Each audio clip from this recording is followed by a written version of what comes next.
अस्सलाम वालेकुम SPSC aspirants, मैं हूं मुक़द्दस अब्बासी और आज हम स्टार्ट करने वाले हैं चैप्टर 15 केमिकल रिएक्टिविटी। देखिए लास्ट चैप्टर इलेक्ट्रोकेमिस्ट्री का था जो कि कंप्लीट हो चुका फर्स्ट ईयर बुक की बुक से। अब जो चैप्टर्स हम स्टार्ट करने वाले हैं इसमें याद करने वाली चीज़ें ज़्यादा और समझने वाली चीज़ें कम होंगी, तो आप अपनी शॉर्ट ट्रिक्स के साथ ये नोट्स जो है वो कॉपी करते जाएँ या तो फिर आप अपने नोट्स बनाएँ जहाँ से भी आपको ईजी लगे, लेकिन अब सिर्फ याद करने वाली चीज़ें रह गई हैं, समझने वाली चीज़ें नहीं हैं इसमें। तो जो इंपॉर्टेंट चीज़ें मैंने यहाँ पर लिखी हुई हैं, केमिकल रिएक्टिविटी चैप्टर 9 क्लास 9 की का एक चैप्टर है।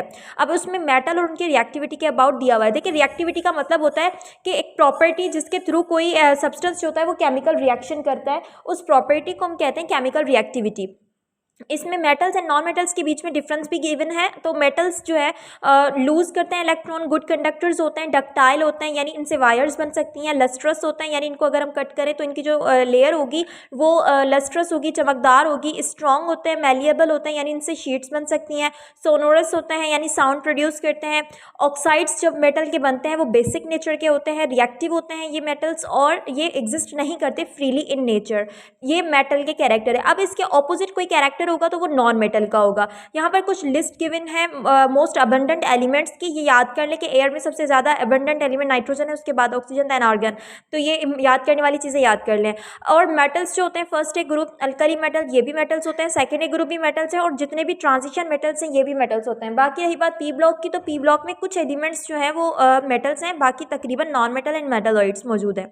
याद रखें कि जो बेरिलियम होता है वो लाइट होता है। ये कुछ प्रॉपर्टीज़ मैंने यहाँ पर लिखी हुई, ये सिर्फ याद करने के, आप पढ़ लेंगे तो समझ में भी आ जाएंगी। क्लास 9 के पेज नंबर 164 पे एक बुक टेबल बनी हुई है, वो टेबल भी याद कर लें जिसमें फ्लेम और उसके कलर्स गिवन है डिफरेंट एलिमेंट्स के, वो भी याद करने हैं। अब आते हैं अल्कली और अल्कलाइन अर्थ मेटल पे। तो अल्कली मेटल हम फर्स्ट ए ग्रुप को कहते हैं जबकि अल्कलाइन अर्थ मेटल सेकेंड ए ग्रुप को कहते हैं। यहाँ पर थोड़ा उल्टा हो गया, हाँ सही है।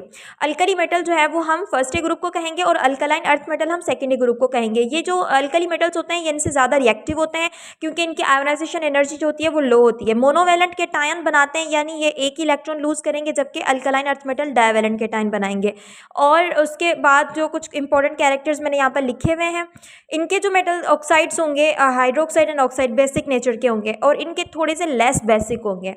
So that's all about it. कुछ एलिमेंट्स के कैरेक्टर्स लिखे हुए हैं यहाँ पर। देखिए फर्स्ट ए ग्रुप के एलिमेंट है सोडियम, मैग्नीशियम।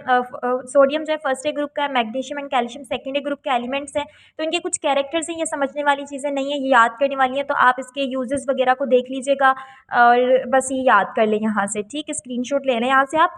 उसके बाद जो इंपॉर्टेंट चीज़ है that is soft and hard metal का डिफरेंस। सॉफ्ट मेटल वो होते हैं जिनको हम स्क्रैच कर सकते हैं और ये सॉफ्ट इसलिए होते हैं क्योंकि आसानी से स्क्रैच भी हो सकते हैं और इनकी जो वैल्यू मोह स्केल पर आती है। मोह स्केल एक तरह की मेजरमेंट स्केल है जो कि हार्डनेस को मेजर करेगा।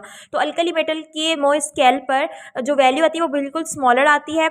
मेटेलिक बॉन्डिंग इनकी वीक होती है, मेल्टिंग एंड बॉइलिंग पॉइंट इनकी लो होती है। इनके ऑपोजिट सारी चीज़ें हार्ड मेटल्स के लिए याद कर लें। नोबल मेटल्स हम ये जो मेटल्स दिए हुए हैं इनको कहते हैं, ये वो मेटल्स होते हैं जो कभी कोरोजन नहीं करते, ये रेजिस्ट करते हैं कोरोजन को, तो और लेस इलेक्ट्रोपॉजिटिव होते हैं और एटमॉस्फेरिक गैसेस के साथ रिएक्ट नहीं करते, इस वजह से इनको नोबल मेटल्स कहा जाता है। तो आप स्क्रीनशॉट लेकर यहाँ से कैरेक्टर्स याद कर लें।